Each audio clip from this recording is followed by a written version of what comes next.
आजकल चीजों को अपने मन मुताबिक कस्टमाइज करवाने का चलन खूब जोर शोर से चल रहा है।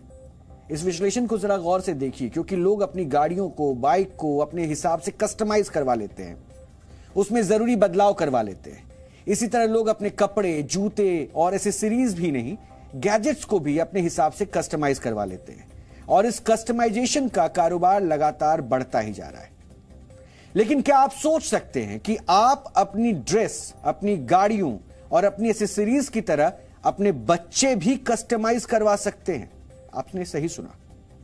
जी हां, हम बच्चों को भगवान की देन मानते हैं और हमारे बच्चे किस तरह के होंगे, उनका रंग रूप कैसा होगा, उनके नैन नक्श कैसे होंगे और वो किसके जैसे दिखेंगे, उनकी कद काठी क्या होगी, उनकी रुचि क्या होगी, ये सब चीजें हैं जिन पर हमारा कोई बस नहीं चलता है और हम ये तय नहीं कर सकते हैं कि हमारे बच्चे कैसे होंगे और वो क्या करेंगे।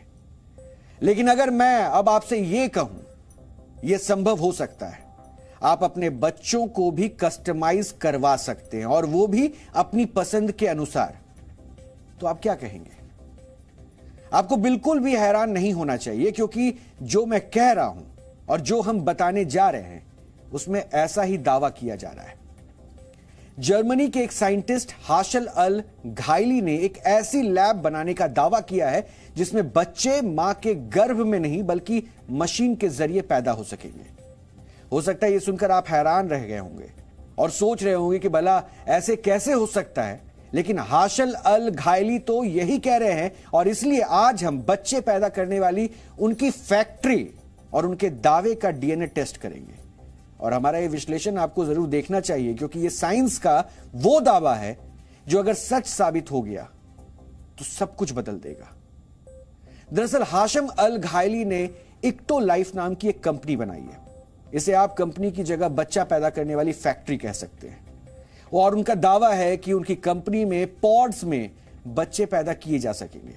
इन्हें बेबी पॉड का नाम दिया गया है, यानी एक ऐसा बक्सा जो किसी औरत के गर्भाशय की तरह काम करेगा और उसमें ना सिर्फ पुरुष और महिला के शुक्राणुओं और अंडाणुओं को फर्टिलाइज किया जा सकेगा, बल्कि उनसे पैदा होने वाले भ्रूण को पाला भी जा सकेगा। यानी बच्चा पैदा करने के लिए मां की कोख की जरूरत नहीं होगी और वो इसी पॉड में, जो पॉड से भी हम आपको दिखा रहे हैं, इसी पॉड में जन्म ले सकेंगे। यानी आप इसे आर्टिफिशियल गर्भ भी कह सकते हैं। हम आपको हाशम अल घायली की इस लैब की ग्राफिकल तस्वीरें दिखाने वाले हैं। अभी हमने उसकी झलक दिखाई थी, लेकिन इन तस्वीरों को जब आप देखेंगे तो उसमें आपको कई ट्रांसपेरेंट बेबी पॉड्स और उनके अंदर मौजूद बच्चे भी नजर आ रहे होंगे। इक्टो लाइफ कंपनी ने अपनी वेबसाइट पर यह बताया है कि शुरुआत में इस प्रोजेक्ट पर काम करने के लिए 75 लैब बनाए गए हैं और यह जो दावा अब किया जा रहा है, इसके मुताबिक हर लैब में बच्चों को पैदा करने के लिए 400 बेबी पॉड्स लगाए गए हैं। इससे कंपनी आर्टिफिशियल तरीके से 30,000 बच्चे पैदा कर सकेगी। हो सकता है ये तस्वीरें आपको हॉलीवुड की किसी साइंस फिक्शन फिल्म की याद दिला रही हो, जो तस्वीरें आप देख रहे हैं, लेकिन हो सकता है कि आने वाले वक्त में यही सच्चाई बन जाए। लेकिन क्या यह संभव है? क्या बच्चे मां की कोख की जगह किसी मशीन या पॉड में जन्म ले सकते हैं? और अगर ऐसा है तो उनका खाना पीना या उनका जिंदा रहना कैसे संभव होगा? क्योंकि गर्भाशय के दौरान बच्चा अम्बिकल कॉर्ड यानी कि गर्भनाल के जरिए अपनी मां से जुड़ा होता है और इसी गर्भनाल से उसे जरूरी पोषण, ऑक्सीजन और उसकी वृद्धि के लिए जरूरी हार्मोन्स मिलते हैं। यही नहीं, वो कार्बन डाइऑक्साइड छोड़ता है, वो गर्भनाल के जरिए ही मां के खून में मिल जाती है और बाहर निकल जाती है। मां के गर्भ में भ्रूण के लिए एक निश्चित तापमान और वातावरण भी होता है। अब आपके मन में यही सवाल होगा कि आखिर इस बेबी पॉड में भ्रूण का जन्म कैसे होगा? इक्टो लाइफ के अनुसार इसके लिए सबसे पहले मशीन में किसी पुरुष के स्पर्म और किसी महिला के एग को मिलाया जाता है। इसके बाद सामान्य प्रक्रिया शुरू हो जाती है, यानी भ्रूण का जन्म हो जाता है। बेबी पॉड में मॉडर्न सेंसर लगाए गए हैं जिसे एक ऐप से कनेक्ट किया गया है और इस ऐप से मां, बाप, बच्चे की रियल टाइम धड़कन, उसके शरीर का temperature, oxygen level, blood pressure, breathing rate, दिल, दिमाग, किडनी, लीवर और शरीर के बाकी अंगों को मॉनिटर कर सकेंगे। इक्टो लाइफ का यह भी दावा है कि उसका बेबी पॉड ठीक किसी महिला के गर्भ की तरह ही भ्रूण को पालने बढ़ने में मदद करेगा। लेकिन क्या यह संभव है? क्योंकि सवाल यह भी है कि आखिर इस बेबी पॉड में रहने वाले बच्चे को यह पोषण कैसे मिलेगा, और डॉक्टरों को इस बारे में क्या अब लगता है और उनकी राय क्या है, सबसे पहले आपको यह सुनना चाहिए। प्रॉमिसिंग फ्यूचर की तरफ इशारा करते हैं। जो लोग इनफर्टाइल हैं, कंसीव नहीं कर पा रहे हैं, वो इसकी मदद से संतान प्राप्ति कर सकते हैं। ऐसे लोग जिनको कैंसर है, जिनको ऐसी प्रॉब्लम्स है जिस वजह से वो प्रेगनेंसी नहीं प्राप्त कर पा रहे हैं, ऐसी महिलाएं जो करियर फोकस्ड है और जिनको अर्ली टाइम पे बच्चे नहीं चाहिए और उनका जॉब जो है वो अफेक्टेड होता है, वो लोग भी इनकी मदद से मां बन सकती हैं। देखा जाए तो आईवीएफ का ग्लोबली एड्रेसेबल मार्केट जो है वो अराउंड 22 बिलियन का हो जाएगा करीब। लेकिन जरा ठहरिए, यह तो सिर्फ शुरुआत थी, असली कहानी तो अभी बाकी है। क्योंकि बात सिर्फ आर्टिफिशियल तरीके से बच्चा पैदा करने भर की नहीं है, बात उससे भी कहीं आगे की है, और वो है मनचाहा बच्चा पैदा करने की, बच्चे को कस्टमाइज करवाने की। आर्टिफिशियल गर्भाशय यानी कि बेबी पॉड तकनीक पर काम करने वाले घायली ने दावा किया है कि आर्टिफिशियल गर्भ इतना एडवांस होगा कि इसके बारे में सामान्य व्यक्ति सोच तक नहीं सकता है, और उसके जरिए माता पिता अपने हिसाब से अपने बच्चों को कस्टमाइज कर सकेंगे। अब कस्टमाइज को और सरल भाषा में आपको बताता हूं, इसे समझिए। यानी कस्टमाइजेशन का यहां पे मतलब यह है कि बच्चे भी डिजाइनर हो जाएंगे और माता पिता उनकी कद काठी, उनके रंग रूप, यहां तक कि उनकी आंख और उनके बालों का रंग पहले से ही तय कर सकेंगे। सिर्फ जिस्म ही नहीं, बच्चे के दिमाग को भी पहले से ही कस्टमाइज किया जा सकेगा, और माता पिता बच्चे का आईक्यू लेवल तक तय कर सकेंगे। यानी उनका बच्चा कितना बुद्धिमान होना चाहिए, यह भी पहले से ही निर्धारित किया जा सकेगा। अब आप सोचिए कैसी दुनिया होगी वो, जहां बच्चों का भविष्य पहले से ही तय कर दिया जाएगा। माता पिता पहले ही तय कर लेंगे कि उन्हें कैसा बच्चा चाहिए। अगर उन्हें बच्चे को वैज्ञानिक या इंजीनियर, डॉक्टर बनाना होगा तो वो तेज दिमाग वाला बच्चा चुन लेंगे। अगर बच्चे को खिलाड़ी बनाना होगा तो दमखम वाले बच्चे को चुन लेंगे। और रंग रूप तो खैर इस पैकेज में कॉम्प्लीमेंट्री ही है, ये दावा है।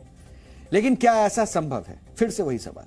और डॉक्टर इस बारे में क्या मानते हैं, आपको एक बार फिर से सुनना चाहिए। क्या कहते हैं doctor? Another 10 to 15 years down the line, ये टेक्नोलॉजी की वजह से डिजाइनर बेबीज का जो कंसेप्ट है वो बहुत पूरी दुनिया में फैल जाएगा, एंड हर किसी को डिजाइनर बेबीज चाहिए होते हैं। बेबी का स्किन कलर, आईज का कलर, हेयर कलर, बेबी का इंटेलिजेंस कोशेंट, आईक्यू लेवल, ये सब हम डिसाइड कर सकते हैं जीन एडिटिंग के द्वारा। तो इसके बहुत सारे ethical, legal and cultural considerations करने होते हैं। अब आप पूछ रहे होंगे कि जब ईश्वर ने सिर्फ इंसानों को ही नहीं, किसी भी प्रजाति को भी इस तरह बनाया है कि वो खुद बच्चे पैदा कर सके, तो अपनी नस्ल को आगे बढ़ा सकें, तो फिर इस आर्टिफिशियल तरीके की क्या जरूरत है? क्या हम इंसान ईश्वर की बनाई व्यवस्था या दुनिया में दखल तो नहीं दे रहे? खरबपति कारोबारी एलन मस्क ने वर्ष 2021 में एक ट्वीट किया था।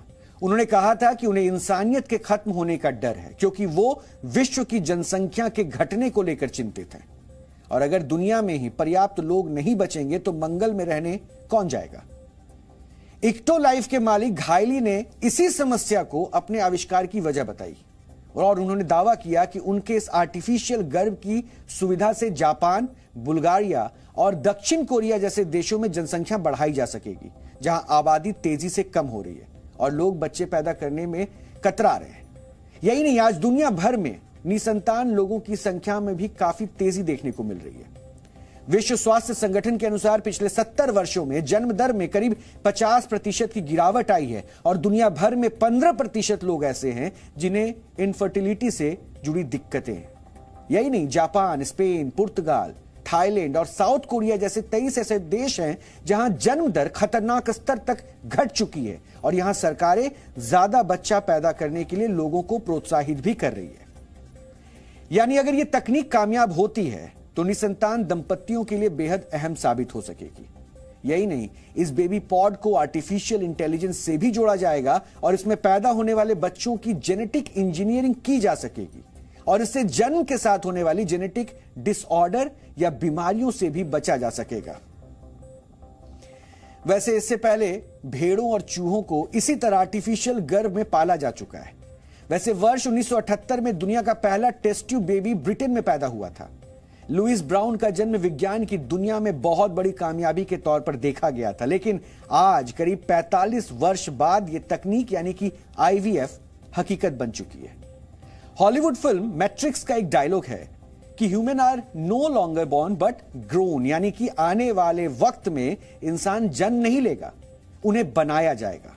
और साइंटिस्ट हाशल अल घायली का दावा इस डायलॉग के काफी करीब है और हो सकता है कि आने वाले वक्त में डिजाइनर और कस्टमाइज बच्चों का पूरा चलन हो जाए। और अगर ऐसा हुआ तो यह इंसानियत का एक नई दुनिया में प्रवेश होगा, जिसके फायदे तो होंगे, लेकिन उसके कई तरह के साइड